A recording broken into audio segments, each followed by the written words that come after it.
होली के रंग colourful recipes के संग।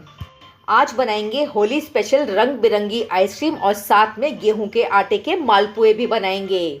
और मालपुआ उन रेसिपीज में से है जिसके बिना होली का त्योहार अधूरा सा लगता है। मालपुआ और ठंडी ठंडी आइसक्रीम, सच मानिए होली के त्योहार का मजा ही आ जाएगा। इस साल होली को स्पेशल बनाना चाहते हैं और छोटी पार्टी अरेंज कर रहे हैं तो ये दोनों रेसिपीज बनाना तो बनता ही है। Hello friends, welcome back to my channel. तो चलिए आज की ये मज़ेदार रेसिपी शुरू करते हैं। होली स्पेशल रंग बिरंगी आइसक्रीम बनाने के लिए यहाँ पर मैंने एक नॉनस्टिक कढ़ाई ली है और इसमें आधा लीटर फुल क्रीम दूध ऐड करेंगे। दूध को मैंने एक बार उबाल लिया था, आप चाहें तो यहाँ पर कच्चा दूध भी इस्तेमाल कर सकते हैं। इस आइसक्रीम को बनाने के लिए काऊ मिल्क नहीं लेना है, गाढ़ा फुल क्रीम दूध ही लेना है। आइसक्रीम को मिठास देने के लिए मैंने 5 टेबलस्पून चीनी ली है। आप चीनी की मात्रा अपने स्वाद के अनुसार कम या ज़्यादा कर सकते हैं।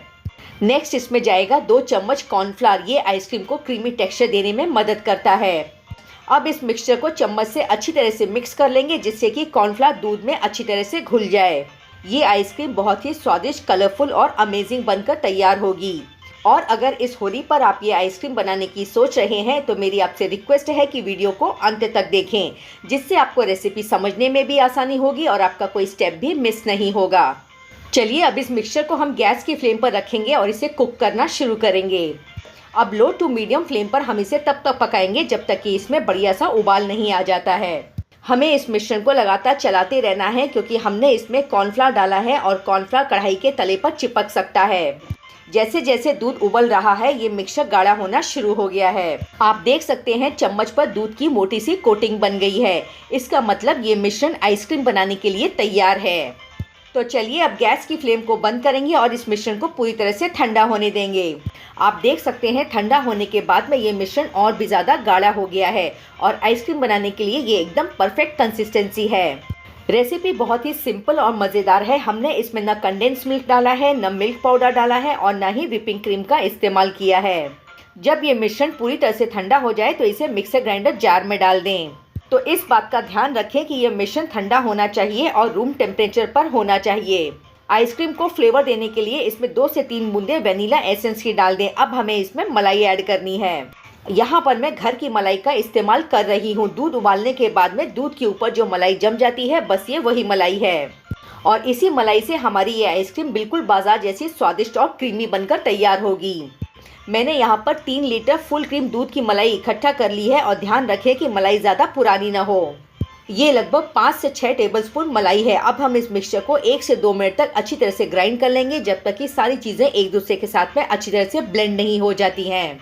आइसक्रीम का मिक्सचर अच्छी तरह से ब्लेंड हो गया है। अब इसे सेट करने के लिए इसे हम एक एयरटाइट कंटेनर में डाल देंगे। हर होली पर हम अलग अलग तरह की मिठाइयाँ बनाते हैं। इस होली पर आप ये रंग बिरंगी आइसक्रीम बनाकर ज़रूर ट्राई करें। बच्चों को ये आइसक्रीम बहुत पसंद आएगी। चलिए अब इस आइसक्रीम को हम डीप फ्रीज़र में रखेंगे जब तक कि ये सेट ना हो जाए। लगभग 3 से 4 घंटे के बाद में मैंने आइसक्रीम को डीप फ्रीज़र से निकाल लिया है और आइसक्रीम यहाँ पर सेमी सेट हो चुकी है। बीच में आइसक्रीम थोड़ी सी लूज है लेकिन साइड में आइसक्रीम अच्छी तरह से जम गई है और इस तरह की कंसिस्टेंसी हमें चाहिए। अब इस आइसक्रीम को हम फिर से एक बार मिक्सर ग्राइंडर जार में डालेंगे और इसे अच्छी तरह से चर्न कर लेंगे। मैं यहाँ पर आइसक्रीम को चर्न करने के लिए मिक्सर ग्राइंडर का यूज़ कर रही हूँ। अगर आपके पास में इलेक्ट्रिक बीटर है तो आप उससे भी आइसक्रीम बीट कर सकते हैं। और अगर आपको लगे कि आइसक्रीम में आइस क्रिस्टल्स आ रहे हैं तो आइसक्रीम को आप 1 से 2 बार फिर से चर्न कर सकते हैं।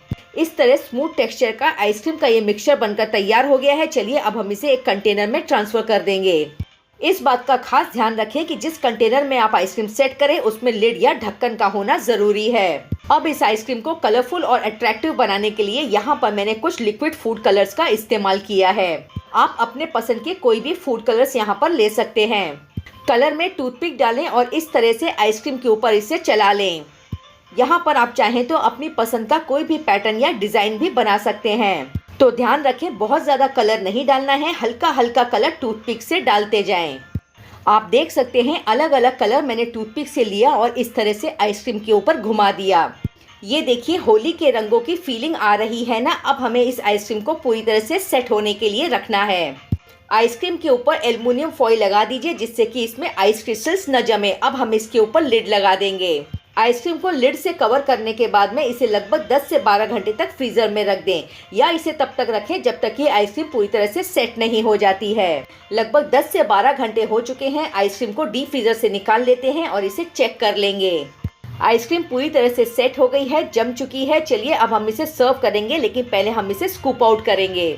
अगर आपके पास में इस तरह का आइसक्रीम स्कूपर नहीं है तो आप इसे किसी गोल चम्मच से भी बाहर निकाल सकते हैं। तो बिल्कुल सिंपल तरीके से और सिंपल इंग्रेडिएंट से हमने ये होली स्पेशल आइसक्रीम बनाकर तैयार की है। तो चलिए सॉफ्ट, क्रीमी, कलरफुल और रिच आइसक्रीम को हम सर्व करेंगे। इस आइसक्रीम का क्रीमी टेक्सचर देख के आपको ये आइसक्रीम बनाने का मन तो ज़रूर करेगा। तो फ्रेंड्स, अगर आपको आज की ये आइसक्रीम की रेसिपी पसंद आई हो तो मुझे कमेंट करके ज़रूर बताएं। चलिए नेक्स्ट हम बनाएंगे खास होली पर बनाई जाने वाली मिठाई, वो है गेहूं के आटे से बना ये मालपुआ। चाशनी में डूबा हुआ ये मालपुआ ऊपर से एकदम क्रिस्पी और अंदर से मुलायम और नरम बनकर तैयार होता है। मालपुआ बनाने के लिए एक कप या कटोरी सेट कर लें और उसी से सभी सामग्री को माप लें। सबसे पहले हम मालपुआ के लिए चाशनी बनाकर तैयार करेंगे। यहाँ पर मैंने 1 कप चीनी ली है और अब इसी कप से हम 1 कप पानी लेंगे। अब गैस की फ्लेम को ऑन कर लें और मीडियम फ्लेम पर इसे तब तक पकाएं जब तक कि चीनी पानी में पूरी तरह से घुल नहीं जाती है। अब सबसे ज़रूरी बात, यहाँ पर हमें 1 या 2 तार की कोई चाशनी नहीं बनानी है। हमें इसे इतना पकाना है कि चीनी पानी में अच्छी तरह से घुल जाए और इस मिश्रण में हल्का सा चिपचिपापन आ जाए। अब चाशनी में बढ़िया सा फ्लेवर के लिए इसमें हम कुछ केसर के धागे ऐड करेंगे। साथ ही बढ़िया सी खुशबू और बाजार जैसा मालपुआ बनाने के लिए इसमें हम 1/4 चम्मच हरी इलायची का पाउडर ऐड करेंगे। सभी चीज़ों को अच्छी तरह से मिक्स करेंगे और चीनी को पानी में पूरी तरह से घुलने देंगे। लीजिए, चीनी अच्छी तरह से घुल गई है। अब हम चाशनी को चेक कर लेते हैं। थोड़ी सी चाशनी उंगलियों के बीच में रखकर चेक करें। आप देख सकते हैं कि चाशनी हल्की सी चिपचिपी लग रही है, लेकिन इसमें कोई 1 या 2 तार नहीं बन रहा है। तो चलिए अब हमें इसे ज़्यादा नहीं पकाना है, गैस की फ्लेम को बंद कर देंगे। ये लीजिए, चाशनी बनकर तैयार है। इसे हम ठंडा होने देते हैं और चलते हैं नेक्स्ट स्टेप की तरफ। आज हम मैदे से नहीं, गेहूं के आटे से मालपुआ बनाएंगे। तो यहाँ पर मैंने 1 कप गेहूं का आटा लिया है और मालपुआ को हल्का सा क्रिस्पी बनाने के लिए मैंने ये 1/4 कप बारीक वाली सूजी ली है। अगर आपके पास में मोटी सूजी है तो आप इसे हल्का सा पीस लें, सूजी बारीक हो जाएगी। साथ ही इसमें 1/4 चम्मच हरी इलायची का पाउडर ऐड करेंगे। नेक्स्ट हम इसमें 1/4 चम्मच सौंफ का पाउडर ऐड करेंगे। सौंफ को हल्का सा कूट लें और इस तरह से दरदरा पाउडर बनाकर तैयार कर लें। सभी चीज़ों को हम अच्छी तरह से मिला लेंगे। अब यहाँ पर मैंने 1 कप हल्का गर्म दूध लिया है। ये इतना गर्म है कि आप इसे छुएं तो ये हल्का सा गुनगुना लगे। अब पूरा दूध हमें इसमें एक साथ नहीं डालना है, थोड़ा थोड़ा दूध डालते जाएं और इसका पतला सा बैटर या घोल बनाकर तैयार कर लें। तो ध्यान रखें, मालपुआ का ये बैटर ना ज़्यादा गाढ़ा होना चाहिए और ना ही ज़्यादा पतला होना चाहिए। तो बस थोड़ा थोड़ा दूध डालते जाइए, इसे मिलाते जाइए और ध्यान रखें कि इसमें गांठें न पड़ें।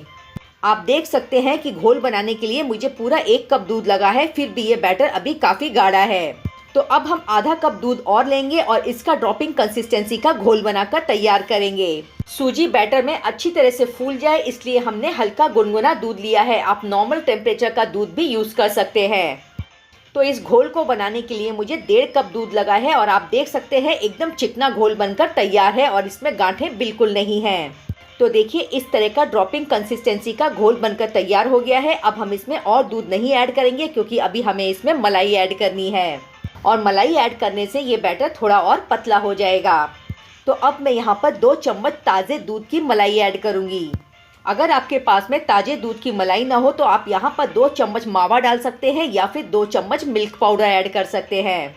तो बस मलाई को घोल में अच्छी तरह से मिक्स कर लेंगे और एक चिकना और लम्प फ्री बैटर बनाकर तैयार कर लेंगे। अब मलाई ऐड करने के बाद में आप देख सकते हैं घोल थोड़ा और पतला हो गया है और आसानी से गिर रहा है। तो चलिए अब इस घोल को 15 से 20 मिनट तक ढक कर रख देते हैं जिससे कि ये अच्छी तरह से सेट हो जाएगा। और ये लीजिए, लगभग 15 मिनट हो चुके हैं। ढक्कन खोलकर बैटर को चेक करते हैं। आप देख सकते हैं बैटर एकदम चिकना और स्मूथ बनकर तैयार हुआ है। चम्मच से बैटर को गिराकर चेक करें। आप देख सकते हैं बैटर चम्मच से अच्छी तरह से गिर रहा है। इस स्टेज पर अगर आपको लगे कि घोल बहुत गाढ़ा है तो इसमें थोड़ा सा दूध ऐड कर लें और इसकी कंसिस्टेंसी को एडजस्ट कर लें। अगर आप छोटे और पतले मालपुए बनाना चाहते हैं तो इस तरह का छोटा चम्मच इस्तेमाल कीजिए। मैं मीडियम साइज़ के और थोड़े मोटे मालपुए बनाऊंगी तो मैंने इस तरह का बड़ा चम्मच लिया है। मालपुए को आप तेल या घी किसी में भी डीप फ्राई कर सकते हैं। एक कढ़ाई या पैन लें जिसका बेस फ्लैट या ब्रॉड हो, जिससे कि आप आसानी से मालपुए बना सकें। लो मीडियम फ्लेम पर मैंने तेल को गर्म कर लिया है और मालपुआ बनाने के लिए तेल का टेम्परेचर एकदम परफेक्ट है। अब चम्मच भरकर घोल लें और इसे ऊंचाई से तेल में डालते जाएं।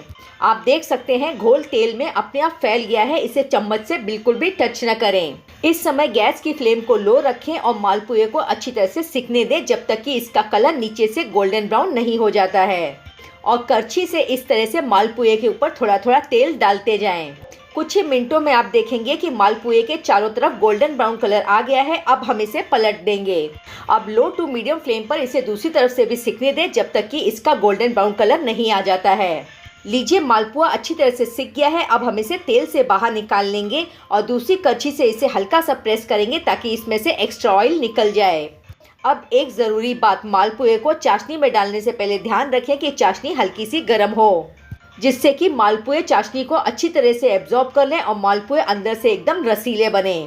अब इस मालपुए को 4 से 5 मिनट तक चाशनी में डिप करके रखें, तब तक हम बाकी के मालपुए बना लेते हैं। तो देखिए, इस तरह से कढ़ाई या पैन के सेंटर में इस तरह से ऊंचाई से बैटर डालें। अब मीडियम फ्लेम पर इसे दोनों तरफ से अच्छी तरह से सेक लें जब तक कि इसके ऊपर बढ़िया सा गोल्डन ब्राउन कलर नहीं आ जाता है। आप देख सकते हैं मालपुए एकदम सॉफ्ट और जालीदार बने हैं। हमने इसमें ना इनो फूड सॉल्ट डाला है और ना ही बेकिंग पाउडर का इस्तेमाल किया है। तो लीजिए, हमारा दूसरा मालपुआ भी अच्छी तरह से सिक गया है। अब हम इसे तेल से बाहर निकाल लेते हैं। तो ध्यान रखें, चाशनी में डालने से पहले इसे करछी से हल्का सा प्रेस कर दें ताकि इसमें से एक्स्ट्रा ऑयल निकल जाए। तो बस मैंने इसे हल्की गर्म चाशनी में डाल दिया है और ये जो हमने पहले मालपुआ बनाया था ये चाशनी में अच्छी तरह से सोख हो गया है। अब हम इसे चाशनी से बाहर निकालेंगे और एक प्लेट में रख लेंगे। मैं यहाँ पर कढ़ाई या पैन में एक एक करके मालपुए डीप फ्राई कर रही हूँ। अगर आपकी कढ़ाई या पैन में ज़्यादा जगह हो तो आप एक साथ 2 से 3 मालपुए भी फ्राई कर सकते हैं। और इसी तरह से हम सभी मालपुए को फ्राई करेंगे और इसे चाशनी में डालते जाएंगे।